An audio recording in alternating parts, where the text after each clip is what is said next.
We have DA Fani Willis as well as State's Attorney Aisha Braveboy here to talk about the incredible meeting that they had today and exchanging ideas as well as the work that they plan to do going forward. State's Attorney Braveboy. Thank you very much. And thank you all so much for being here. I am truly glad to be standing side by side by one of the best warriors in the fight for justice in our democracy, Fulton County District Attorney Fani Willis. DA Willis is bold. She's a fearless leader and masterful in her work.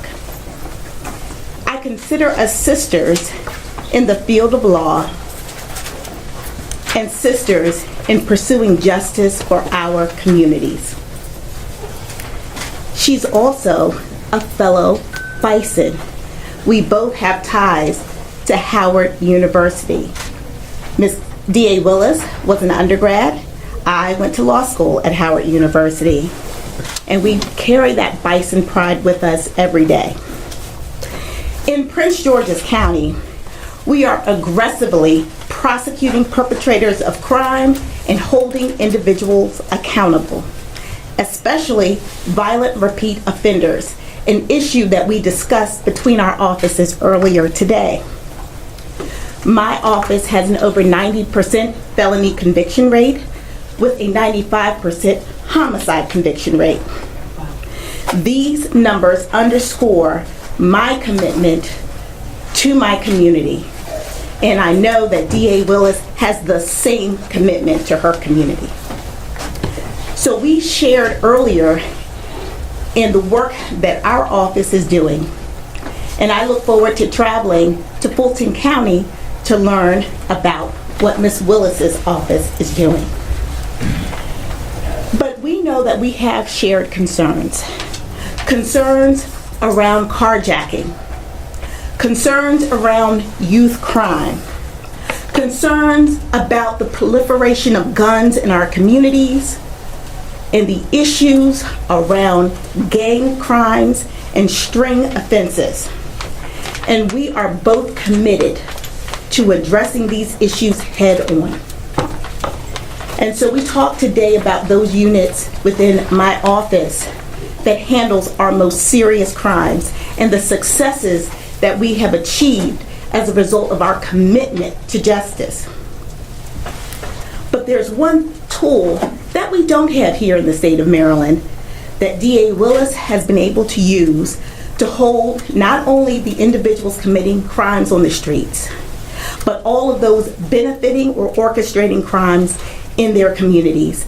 And that is the RICO statute in Georgia, one of the most, if not the most, aggressive in the country. In Maryland, we do have an organized crime statute, but it is not as expansive as Georgia. So I'm going to call on DA Willis to be my partner when we go to Annapolis in January to ask for an expansion of our organized crime statute. It's not enough to arrest and prosecute street-level offenders. We must hold everyone in the chain accountable for their actions equally. And so we look forward to working with you to use this new tool to address carjackings, white-collar crime, human trafficking, and other offenses that plague our communities. Today, we will also sign a historic memorandum of understanding where we will talk about the action steps that we will take together, united, to address the issues that face our communities and face the nation. We are not only committed to ensuring that we have a criminal justice system that works for our victims, that works for our communities, but we also want to ensure that our victims, our criminal justice system makes sense to everyone, including those who were convicted of crimes. We believe in accountability. We believe in tough and appropriate punishment, but we also believe in restoration. And today, we talked about some of the programs that my office has that focuses on helping to rehabilitate offenders, like our emerging adult program. That program goes into prisons where we have held people accountable and they are serving their time. But we know that over 95% of the people who are in prison today will return to our communities at some point in the future. And we want to make sure that they don't reoffend. Our emerging adult program has been in a pilot phase for a couple of years. This year, we have embarked upon creating a stronger and more robust emerging adult system, which provides wraparound services for those while they are serving their time and when they come home. It's not enough for us just to arrest and just to prosecute. We are very good at that, and our numbers and our commitment has shown that. But we also must ensure that these individuals don't commit further crimes, and we must address the issue of mass incarceration. And so we are committed to doing that while protecting the safety of our community. That is number one. So I'm so thrilled that DA Willis and I share these values, and we are going to memorialize that today. And I look forward to partnering with you always, because you are a tremendous leader in our community, and you are someone that I look up to. And thank you so much for visiting my office, and thank you and your entire team for listening to us. Thank you.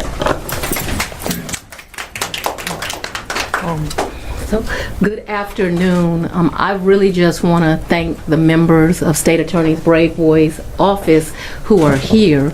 I shared with the State Attorney that I'm a fangirl, and I had been looking at many of the initiatives that she was doing in Prince George's County.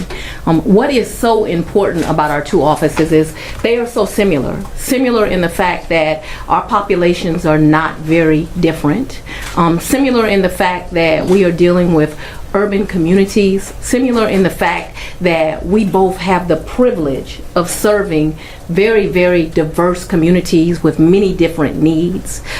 Similar in the fact that we want to make sure that we are both committed every day to keeping our community safe, and we want to do that by having creative ideas and then keeping the best of the ideas that are old and that we want to make sure that we continue to do.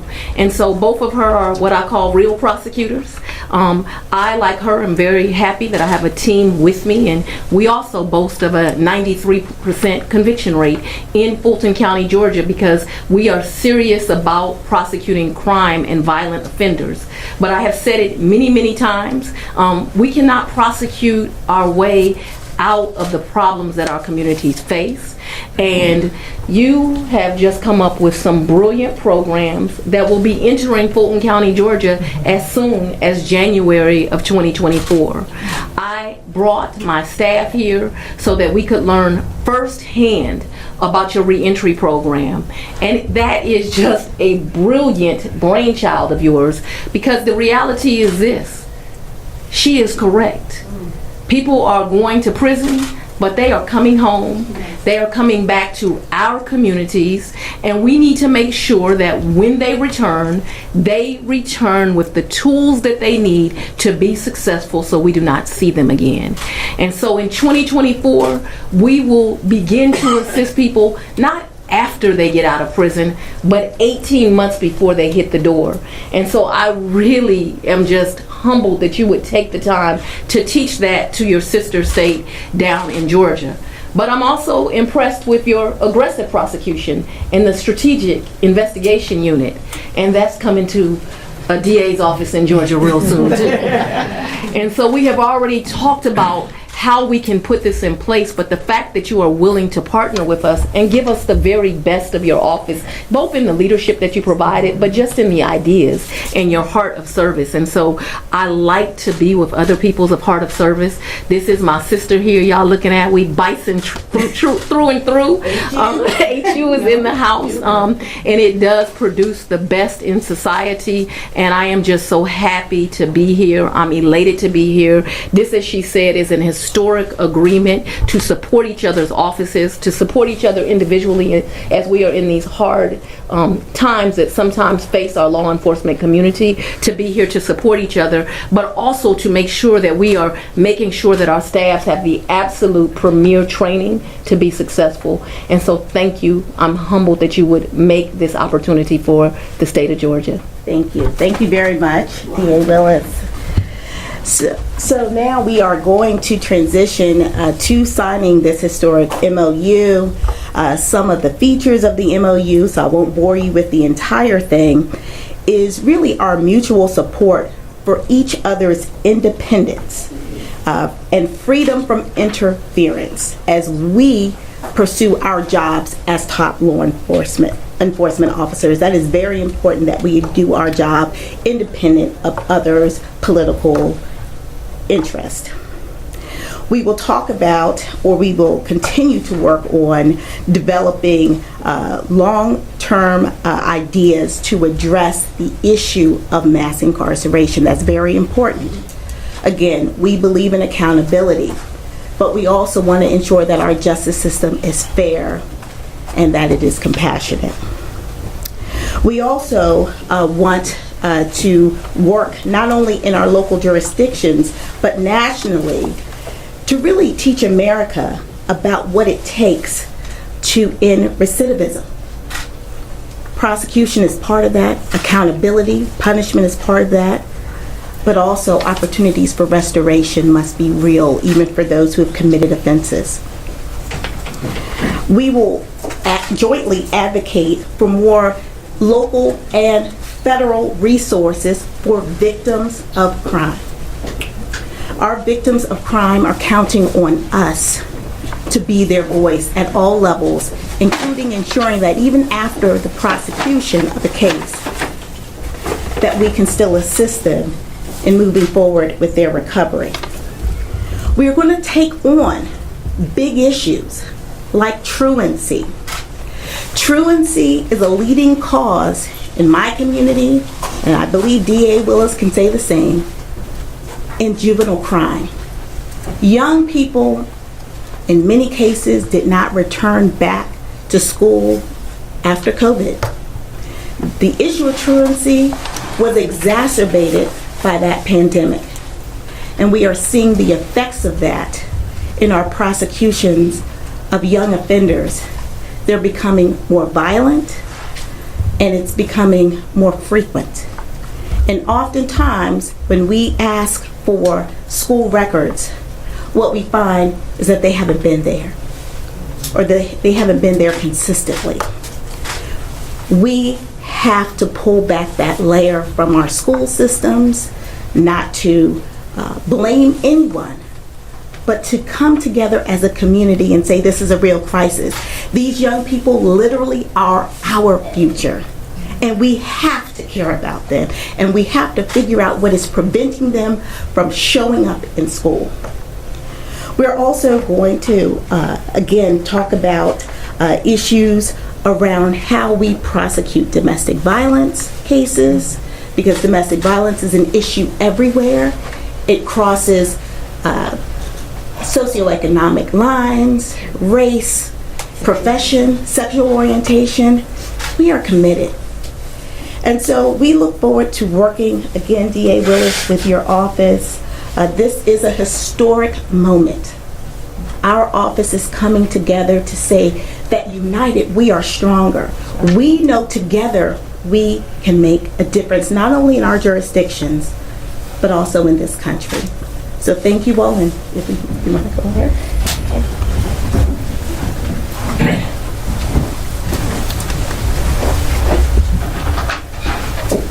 A big moment.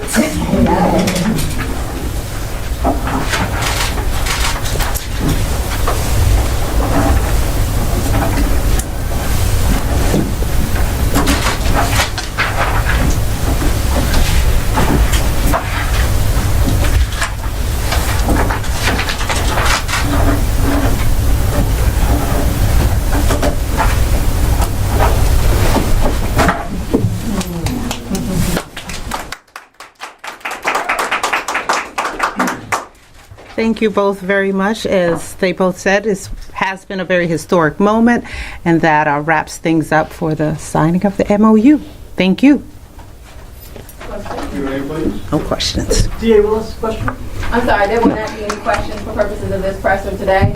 If the media would like to have questions with either, that will happen offline. Thank you all.